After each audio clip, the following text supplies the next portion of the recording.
Hello, this is Archie Dunlop with Talking Astrology with Archie on Thursday, April the 6th, 2023. Today, there's a full moon. Now, full moons are not fortunate, all things being equal. The sun and the moon are opposition each other. And oppositions, all things being equal again, are unfortunate. Now, that doesn't stop many people being positive about full moons. You know, they create YouTube videos, write articles talking about all the wonderful, spiritual, intense, meaningful effects of full moons. And I'm afraid that's garbage. You know, as you know, I am not really into positive thinking. I'm very suspicious of optimism.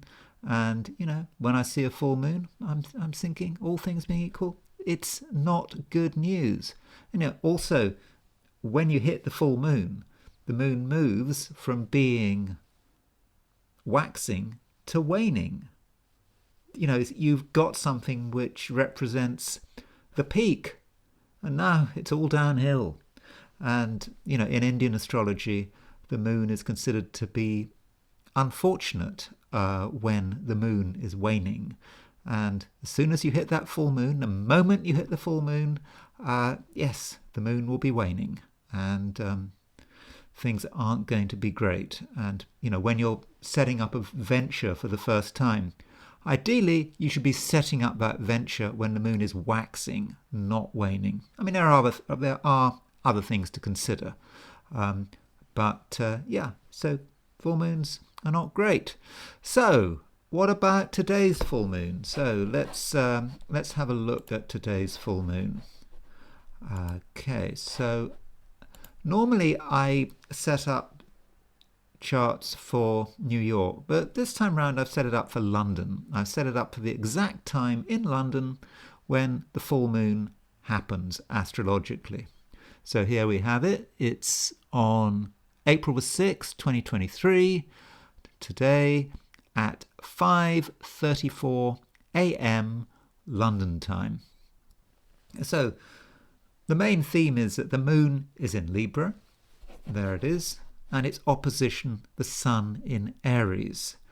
And so that gives us the idea of a conflict between moon in Libra, which is trying to compromise, trying to be all things to all people, and then there's the sun, a very assertive force, very strong in Aries. And so we've always got that balance, and perhaps we're either one or the other. Either we're the one trying to compromise, trying to keep the peace, or we're the one causing the trouble. So bear that in mind and consider the possibility, if you're the one causing the trouble, that you're being obnoxious. Though maybe you have good reason to be causing trouble. Maybe it's a situation where you have to shout to make yourself heard, where you have to shout to tell people about all the many injustices that are going on. And yes, the moon does like to compromise, but if you're dealing with evil, you cannot compromise. So, you know, that is the main theme today. Are you going to compromise? Are you not going to compromise? Are you going to be the one causing the problems, or are you going to be the one dealing with the problem? So yeah, that's the full moon. I'm going to come back to the full moon, but I just want to point out that also today, on a slightly different note, Pluto is aspecting the Venus-Mars midpoint. You know, Venus-Mars midpoint is about sexuality, and I know that a lot of people looking at horoscope channels, they're interested in relationships. You know, relationships are the number one concern. That's the main reason people come to see an astrologer, and that's always been the case. You know, you look at the casebook of for example, William Lilly, the 17th century London astrologer. You know, so many people came to him, particularly women, looking for advice on their love lives. And so I have to talk about Pluto on the Venus-Mars midpoint. Pluto on the Venus-Mars midpoint is a warning. It's saying that where there's sex, there's trouble. People are going to have some very weird ideas. People may have strange obsessions and passions that actually are not very healthy. And obsession is what you don't want to get people. You don't want to be obsessed yourself, and you don't want to have people obsessed with you. So if you're involved in a new relationship, or I don't know, you're flirting or whatever, do think through the consequences of your actions, because obsession is around the corner. And it might sound exciting and fun, but it actually can be very dangerous. Now, getting back to that full moon, there is a political and global dimension to a full moon. So a full moon is not just a one-day wonder. It does potentially describe the next fortnight, even the next month. And it does rather depend on where you set the full moon to. So what you've got there is the full moon set for London. So let's see what happens if I change the location. Let's set the full moon to Berlin. So here's the full moon for Berlin. You'll notice that in Berlin, the sun is right at 5:34. The sun is rising in Berlin, but Mars is exactly on the IC. It's on an angle. So I think there could be problems in Germany, in that part of Europe, and not just in Germany. This goes right through, right through down into Italy. And let me explain what that means in terms of setting up a map. So using this astrology program, I'm going to show you a map of Europe, and I'm going to show you exactly what I mean, because I'm going to show you that Mars line.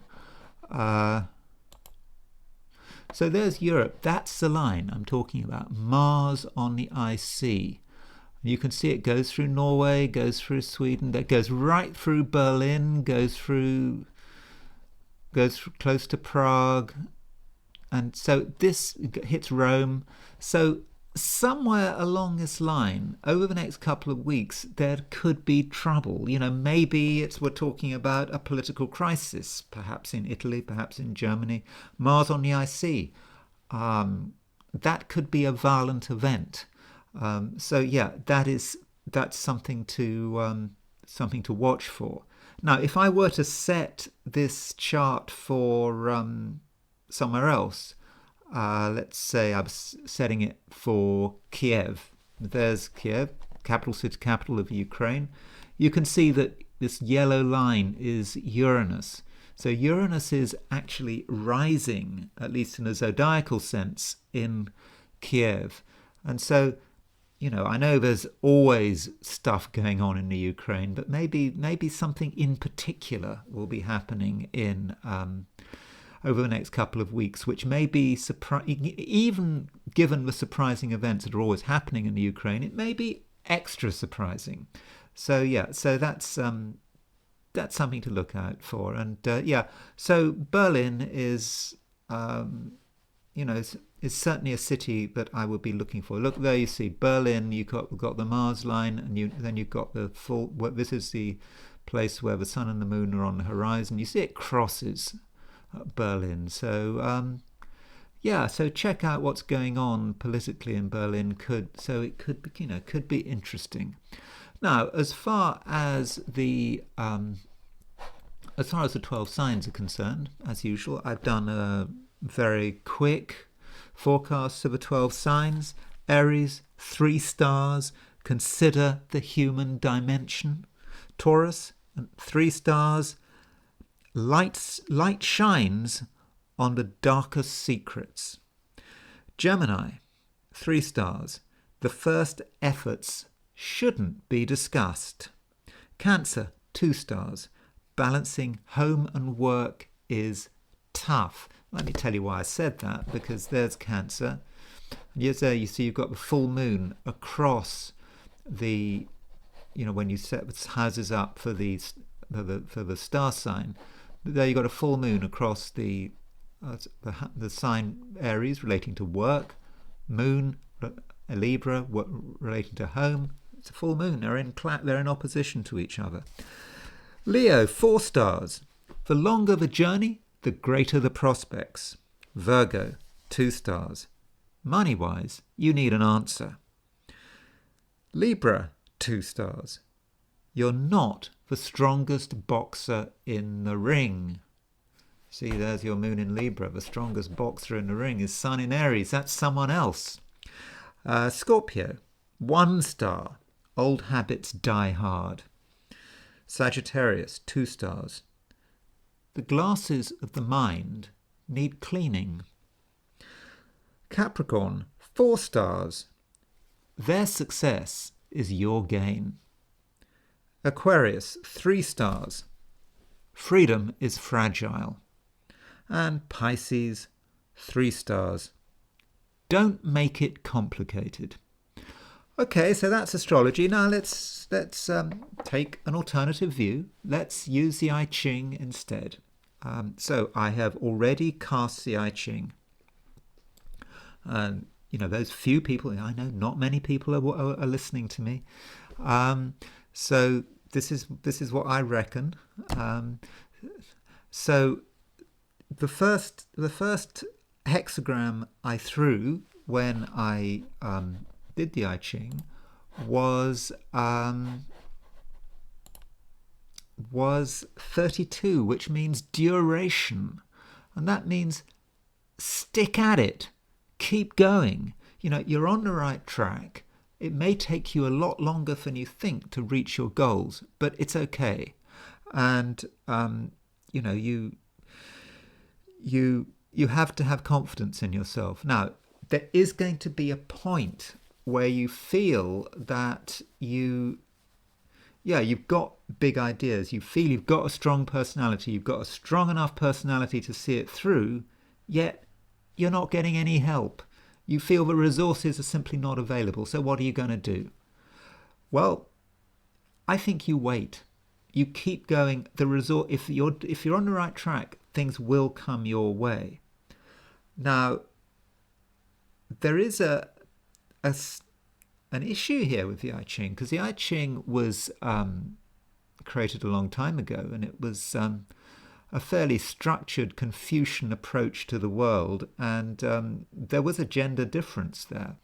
And the advice here depends on whether you're male or female. And I'm not saying you should follow this advice, but apparently if you're a woman, now is a time you should be doing what you're told. You should be following for your family, whatever, and not deviating from the path. If you're a man, on the other hand, you need to consider, what are you supposed to be doing? There's a possibility here that you can break free and do something which is beyond other people's expectations. So I'm not saying that you should, depending on your gender, you should consider that. But you just have to. I'm just telling you that it is a very Confucian system. But I think the overall picture is that now is a time to you've got to keep going, even if you feel that you're not getting the support you need, because when you do keep going, you'll be setting a good example, and as the day progresses, people are going to start noticing what you're doing. People are going to start noticing that you're really sincere, that you're really dedicated, and you're going to see some effects. Now, in terms of business, this could mean that you start getting favourable attention. People think that you're really capable. In terms of romance, okay, I know I've given a warning about Pluto on the Venus-Mars midpoint, but we mustn't mix our systems. Astrology and the I Ching are two separate systems. So what the I Ching will be saying is that it's a time where you can start to influence people who may turn out to be great romantic prospects for you. Indeed, the version of the I Ching I was looking at talked about wooing. You can actually start to woo people, bringing people slowly into your orbit. It's it's going to be good. Just stick at it and don't give up. Anyway, as you know, again, I'm ending it on an optimistic note, which isn't really my style. But anyway, I will see you tomorrow on Friday.